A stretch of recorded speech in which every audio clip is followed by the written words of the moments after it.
E eu quero convidar o Alfa.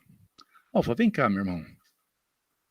Põe as mãos sobre os ombros dessa garota e ore a Deus por ela, para que Deus seja gracioso e que as palavras delas sejam as palavras de Deus para o nosso coração. Vamos orar? Jesus, muito obrigado, Pai, pelo esse amanhã maravilhoso que o Senhor nos concedeu. Pai, nesse momento nós iremos escutar a Tua palavra, Jesus, o alimento, Pai. Pai, com muito temor estou pedindo ao Senhor que venha usar a Tua serva, Pai. Que não seja ela que vai falar, mas que seja o Senhor que vai falar através da vida dela. Pai, eu te peço, Jesus, que a Tua serva não venha falar nada daquilo que ela acha o respeito da Tua palavra, mas que ela venha falar aquilo que o Senhor vai colocar no coração dela. Porque a tua palavra, ela transforma a vida. A palavra que vem de ti, ela transforma pensamento, Jesus Cristo. Pai, eu te peço, nós não queremos sair daqui da mesma maneira que nós entramos. Então tenha liberdade aqui, tenha liberdade de usar a tua serva, Jesus Cristo, Pai. Te rogamos, Jesus. Pai, queremos ser transformados através da tua palavra, Jesus. Muito obrigado, Pai, por aquilo que o Senhor vai fazer na manhã de hoje, Jesus Cristo, Pai. Eu te agradeço porque depois dessa palavra, Jesus, alguma coisa vai ser transformada nas nossas vidas, Jesus Cristo. Isso é teu desejo, Jesus. Muito obrigado. Amém. Amém. Mayra, então, está com você. Obrigada. Assim, tá bom essa altura? Tá tranquilo? Você quer um suporte de microfone, né?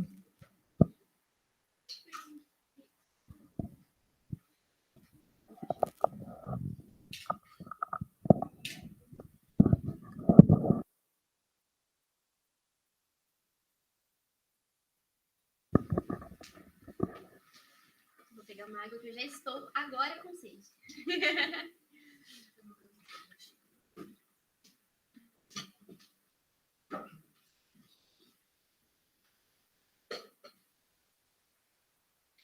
Muito bem, aqui o microfone tá certo? Muito bem. Gente, eu ia pregar junto com a Érica, mas aí eu acho que quando ela viu o cenário, ela ficou tão assustada que ela pegou um avião e foi para Bahia. Ou de ônibus, né? Foi de ônibus para Bahia. Então, neste momento, ela está lá e eu tô aqui. Daí, né? Vamos ter que fazer isso.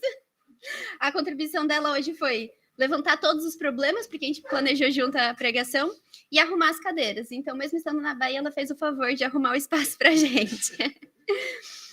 Mas muito bem. Fer, vamos juntos? Você pega aí, eu vou deixar minha mão desse lado para você vendo quando eu passo os slides. Então, política e soberania de Deus. O Hamilton também ajuda a gente com uma boa base, algumas reflexões, e a parte que vocês não gostarem, vocês tiram satisfação com ele, tá bom?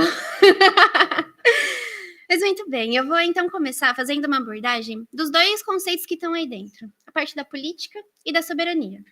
Vou começar com soberania. Pode ir para o próximo. Então, a gente vai ter aí que soberania é a qualidade de algo ou alguém que é soberano. Isto é, uma autoridade superior com mais poder e domínio em comparação aos demais. Numa soberania, o poder fica concentrado nas mãos de um único indivíduo, organização ou instituição. Por exemplo, quando a gente pensa no Tribunal de Justiça, quem é a figura de soberania ali naquele espaço?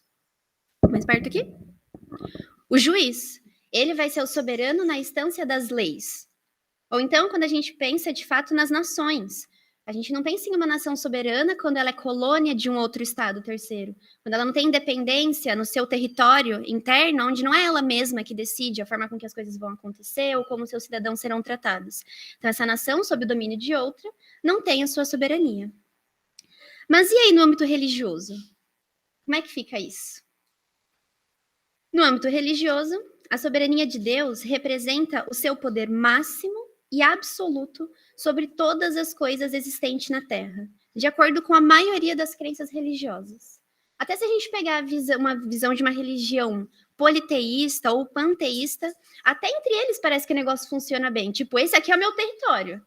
Essa é a minha soberania. Deixa aqui dos mares, eu cuido. Deixa aqui dos seres elementais, eu cuido. Deixa aqui das chuvas, eu cuido. Então, existem algumas esferas, mesmo numa visão religiosa, politeísta ou panteísta. Mas e pra gente, cristão? O que é isso que nós acabamos de cantar? Desse Tu és soberano, esse Deus único.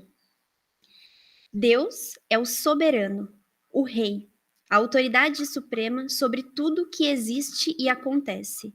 Ele criou tudo de acordo com a sua vontade e fez planos que não podem ser destruídos. É assim que a gente organiza a nossa fé cristã. A gente fala isso, a gente proclama isso, a gente tenta nos convencer dessa verdade, de que Deus é soberano sobre nossas vidas. Vamos dar uma olhadinha lá na Bíblia. Se vocês quiserem abrir no Salmo 33, está aqui também no slide. Quando for em destaque, vocês leem junto comigo, que diz assim: O Senhor desfaz os planos das nações e frustra os propósitos dos povos, mas os planos do Senhor permanecem para sempre, os propósitos do seu coração por todas as gerações. Ou então, lá em Jó 42:2, meu livro preferido da Bíblia, principalmente esse trecho, onde ele diz assim: Sei que podes fazer todas as coisas. Nenhum dos seus planos pode ser frustrado. E ainda em Naum 1:2, o Senhor tem o seu caminho na tormenta e na tempestade, e as nuvens são o pó dos seus pés. Ele repreende o mar e o faz secar, e esgota todos os rios. Quando a gente estava cantando ali, Tu és soberano, eu fechei os olhos e eu comecei a forçosamente pensar situações que eu não consigo aceitar. Situações que estão acontecendo agora na minha vida, que estão me preocupando, que estão tirando aí o meu sono, e várias situações do meu passado. Pensei na vida de cada um de vocês que está aqui, e até lágrimas saíram, porque eu sei os desafios grandes e tremendos que cada um de nós enfrentamos. Mas, ao mesmo tempo, vocês cantavam para mim que Deus é soberano. Isso é muito difícil. E aí eu dei um nome para isso de dilema. Pode? Aí. Esse apresenta para a gente um dilema. Porque Deus é bom, certo? Falam para mim, certo? Amém. Amém. Deus é soberano, certo? Amém. Soberania é concentração de poder, certo? Mas como é que a concentração de poder pode ser boa? O que a gente já experimentou da nossa vida natural, nossa vida cotidiana, onde a concentração de poder é boa? Como, por exemplo, Pedro contou a história do seu nome, Ana. Quando sua mãe diz assim, eu que escolhi o nome, quando você escolher o nome da sua filha, você põe o nome que você quiser. Então, a sua mãe tinha todo o poder de escolher o seu nome. Mesmo que você venha a crescer e não gostar dele. Mas assim com várias coisas da nossa vida. É desconfortável saber que se eu quisesse que as cadeiras estivessem todas para esse lado, não. Vocês se distribuem para sentar como vocês quiserem. Mas existe uma raiz que faz a gente ter um pouco mais de repulsa dessa questão da centralização do poder. E aí a gente passa para outro conceito que a gente vai trabalhar aqui, que é a parte da política. Então a gente vai ter que a política, do grego, alguém aí me dá a pronúncia? Políticos? Significa algo relacionado com grupos sociais que integram a polis. Algo que tem a ver com a organização, direção e administração de nações ou estados. Dessa forma, a origem da política remonta à participação na comunidade, da vida coletiva. Então, onde quer que haja duas ou mais pessoas, haverá a necessidade de definir regras de convivência, de definir limites e ações e deveres comuns. A política existe e acontece justamente no ato de se estar em conjunto. Ou seja, se a gente viver nossa vida sem estar consciente de que somos seres políticos, imersos em políticas, estabelecendo relações políticas, é quase como viver sem saber que o ar está entrando e saindo do nosso pulmão, para a gente respirar. Ignorando que se a gente deixar de comer por alguns dias, a gente não vai estar bem nutrido. E é por isso que a gente traz aqui como um centro. Só que o que acontece quando a gente entende, então, que toda a relação traz essa esfera política? A gente precisa entender de outra coisa, que é qualquer relação política, a soberania é colocada em xeque. Qualquer. Eu vou pedir ajuda. Deixa eu ver de quem. Pode voltar, fica no anterior. Vem o Alfa, já que você orou por mim, vou te colocar na roda. Vem pra cá, por favor. Muito bem. Muito bem. Pode ficar desse lado aqui, ó. Ótimo. Deu? Deu. Era só isso. Vocês viram o que aconteceu aqui? Eu vi, ele é praticamente da Ele é caixa de som. Mas é o seguinte, eu convidei o Alfa para vir. Nós somos duas pessoas, portanto, temos o quê entre nós? Uma relação política, ok? Muito bem. Eu convidei ele para vir. Mas, na verdade, eu convoquei, porque vocês sabem que nesse lugar que eu tô, se eu peço algo, vocês fazem, não é? Ele não ia virar para mim e falar, não vou, tô com preguiça. Eu chamo e ele vem. Aí ele vem rápido.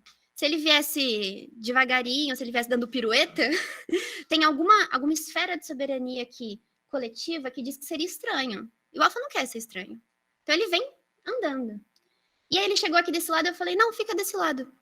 Eu nem expliquei o motivo, mas eu tinha algum critério para decidir que eu digo nesse momento que ao invés dele ficar desse lado, ele fica nesse. Independente da sua vontade. Eu nem sei se você quer ficar desse lado aí. Pode voltar lá. Vem como não é preciso anunciar que esses acontecimentos estão aí, que tudo isso permeia a nossa vida. A partir do momento que nós temos dois, a gente precisa fazer esses acordos. E aí o Alfa esteve disposto a abrir mão da soberania dele. Ele nos serviu nesse momento, acolhendo o meu chamado, vindo até aqui, passando para esse lado. E ele abriu mão da soberania dele nesse momento. E aí, para ilustrar isso, o Altamiro partilhou uma devocional com alguns exemplos muito desenhados, assim, sabe aquela coisa do que é que eu desenho para entender? Do que seria essa renúncia da soberania. Pode passar mais um? No casamento, como é que duas pessoas se juntam em uma só nova instituição sem abrir mão da sua soberania completa? Como você permanece, cada um, ambas as partes com a sua soberania, sem abrir mão em favor de algo que está sendo construído, em favor de um bem comum, ou de um ideal ali a ser alcançado. Ou ainda, o próximo, um exemplo clássico, e que isso, eu acredito que a gente está ainda mais longe do que enxergar, do que dos casamentos, como que nós vamos conseguir, na esfera mundial, ter um bem comum, uma paz, nações que não vivem em guerras, se cada uma das nações não estiver disposta a abrir mão da sua soberania. Ali no devocional estava muito claro de que é impossível a gente ter uma harmonia no mundo só com tratados, com pactos, com ligas, com junção de países em prol da economia, se cada um não abrir mão da sua soberania e se submeter a algo.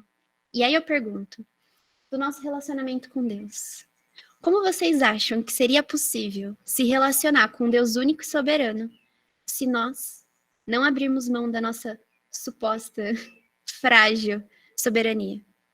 Na mesma devocional, o autor traz uma figura de a gente apoiado na nossa soberania bengala quebrada. O Anderson nem trouxe a bengala dele para dar de exemplo hoje. Imagina uma bengala frágil de madeira, que é a nossa soberania, onde se a gente se apoiar nela, certamente aquilo vai furar as nossas mãos e vai furar também o nosso coração, porque vai começar a machucar. E esses machucados a gente sabe muito bem como são. Porque a gente tem vontade de exercer a nossa soberania, decidindo o nosso futuro próximo, de daqui 5 minutos, o nosso futuro da nossa semana. A minha semana está toda planejada já. Duvido que eu chegue na segunda realizando aquelas coisas. Mas a nossa vida como um todo, a gente quer ter essa soberania. Mas quando a gente decide se relacionar com Deus, com esse nosso Deus soberano, a gente precisa fazer uma escolha, que é abrir mão dessa nossa suposta soberania. Pode passar? Porque daí eu apresento um novo dilema, então. Porque o dilema é, vamos supor, então, que eu renunciei à minha soberania. Tipo, eu acho que eu sou crente, né? Tô seguindo a Jesus, tá acontecendo umas mudanças aqui na minha vida. Acho que vocês também têm feito essa escolha. Decidiram abrir mão da própria soberania de vocês. Mas, pode passar mais uma? A minha nação não fez isso. Eu não sei vocês, mas o país onde eu vivo, assim, é um pouco complicado. Parece que não importa quais ações eu faço, o quanto eu me arrependo, o quanto eu choro em casa orando a Deus, parece que o mundo está se destruindo a si mesmo. A gente tem uma estrutura sistêmica onde as pessoas são submetidas a injustiças, são submetidas à fome, ao frio. Mas eu não tenho nada a ver com isso, porque eu abri mão da minha soberania. E nesse sentido, nós confessamos o nosso pecado coletivo aqui já, durante a liturgia, de reconhecer que a nação não existe enquanto entidade, nós somos a nação. Podemos pedir perdão por esses pecados. Pode passar? E aí a gente vai encontrar bem nesse lugar um forte tensionamento entre o mandato cultural e a compreensão sobre a soberania divina. Pode passar mais um? As teologias mais ortodoxas trabalham muito bem o pecado individual, mas omitem ou ignoram o pecado social, ou isso que eu estou chamando de pecado da nação. E aí, por outro lado, as teologias mais progressistas trabalham primorosamente o pecado nacional. Aponta o dedo para todo o Congresso, para todas as assembleias e fala, isso aqui está tudo errado. Mas aí deixa ali de lado a sua interioridade.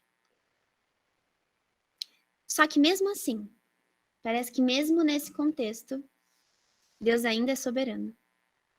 Mesmo com escolhas erradas, mesmo com Brasília sendo tão cheirosa ou mal cheirosa como é, Deus ainda está conduzindo a história. Isso porque Deus, em sua soberania, dirige a história da humanidade. A soberania de Deus também pode ser entendida como ele não precisa consultar ninguém. Sabe quando você está orando? Ele não está sabendo a opinião pública para tomar decisões. Ele não está ali consultando a Ana Luísa, o Pedro, a Amanda. Através do tempo, ele conduz o mundo ao pleno cumprimento de sua vontade. Apesar dos erros dos homens, apesar dos tropeços da igreja, isso é soberania de Deus.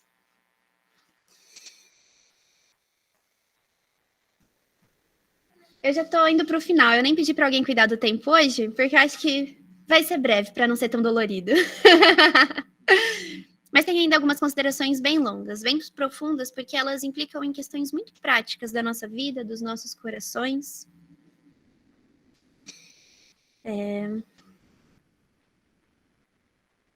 Deixa eu ver se eu vou...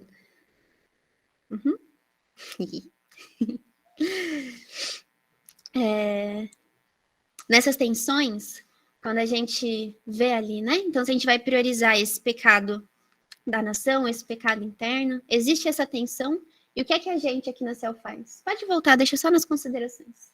Pensar ansioso já vai ficar tudo lento. O que a gente faz aí para a Bíblia? Aí para a Bíblia é entender que aqui é o lugar onde a soberania de Deus se manifesta. E ela não se manifesta em cenários todos bonitos, todos com moldura provençal, com música orquestral no fundo. A soberania de Deus se mostra na vida de pessoas errando nas escolhas sobre como lidar com a sua família, como lidar com as pessoas da sua própria cidade, como lidar com o povo no geral, errando em como se relacionar com Deus.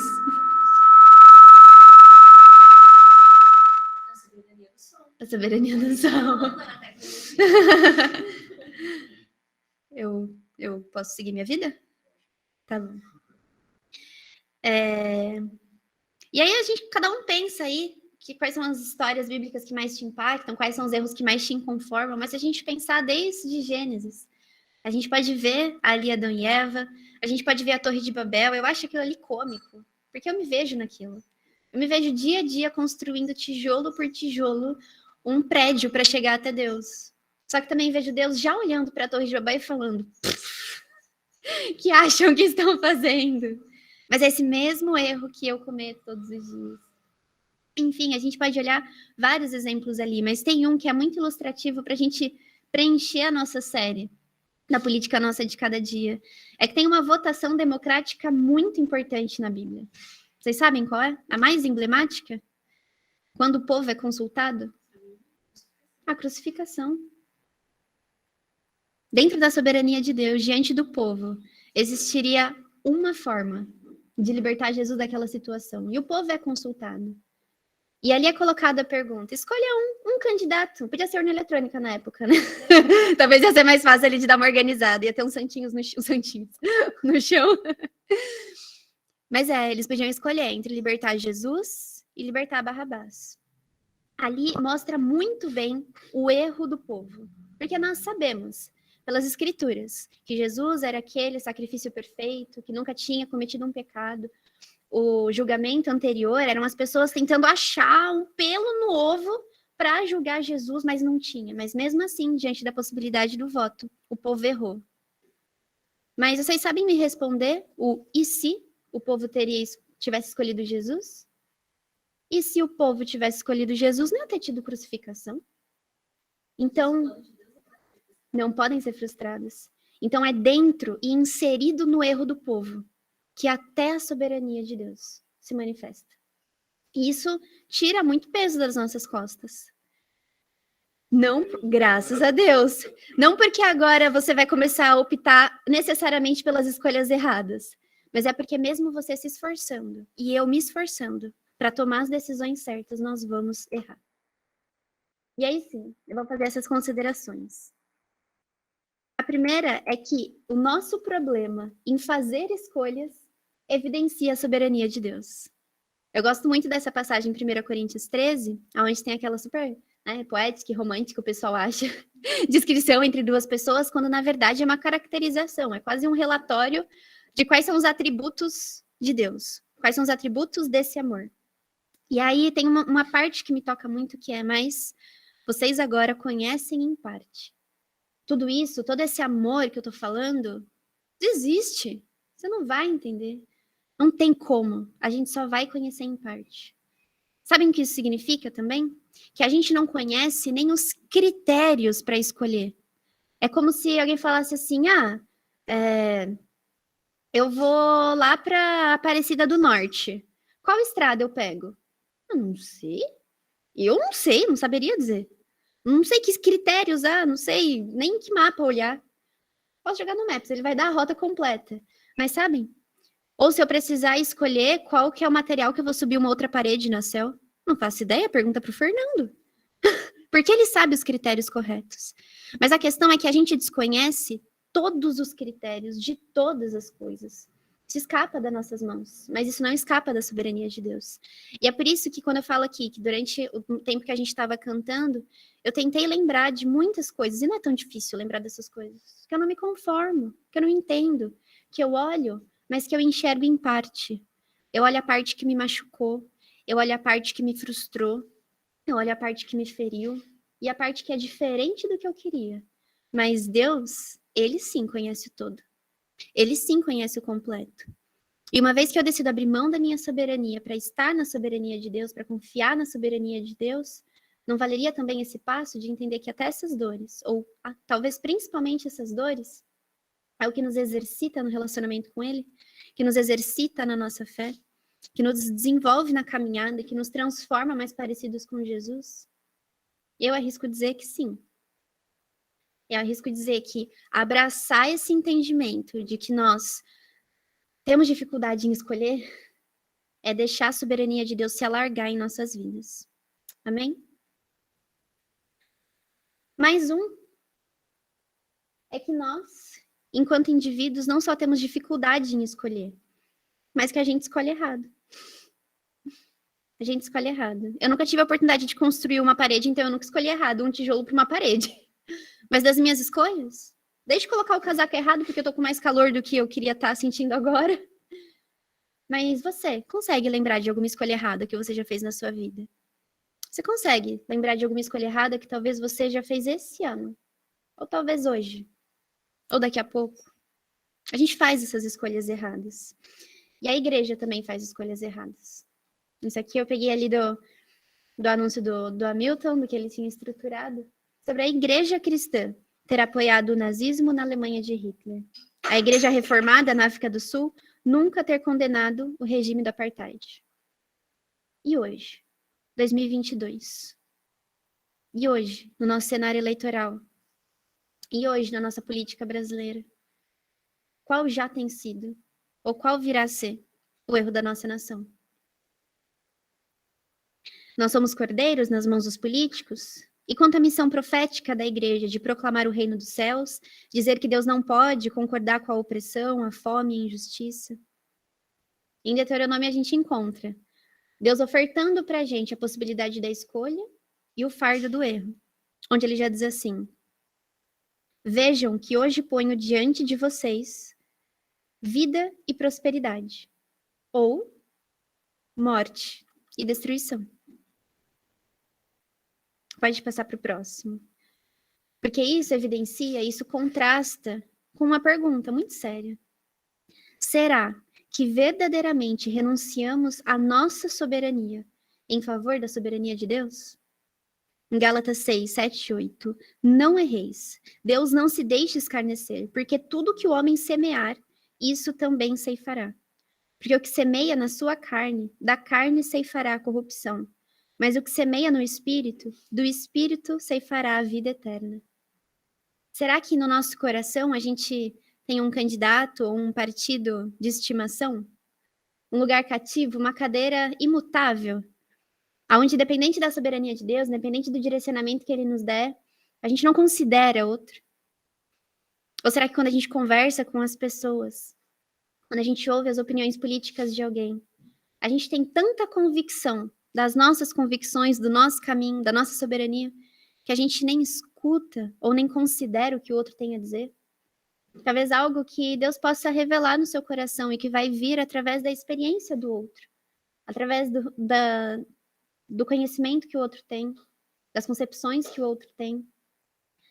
Então, com isso, é um convite para a gente soltar as pedras, soltar as armas.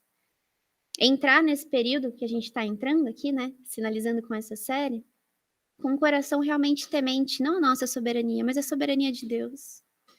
Baixando um pouco a bola, e ofertando um pouco mais de humildade nas conversas, sabendo que não é em uma conversa que você vai virar uma pessoa do avesso, mas pode ser em uma conversa que você vai criar mágoas, que você vai criar dores, que você vai criar rompimentos, desgastes, e as pessoas também vão fazer isso com a gente.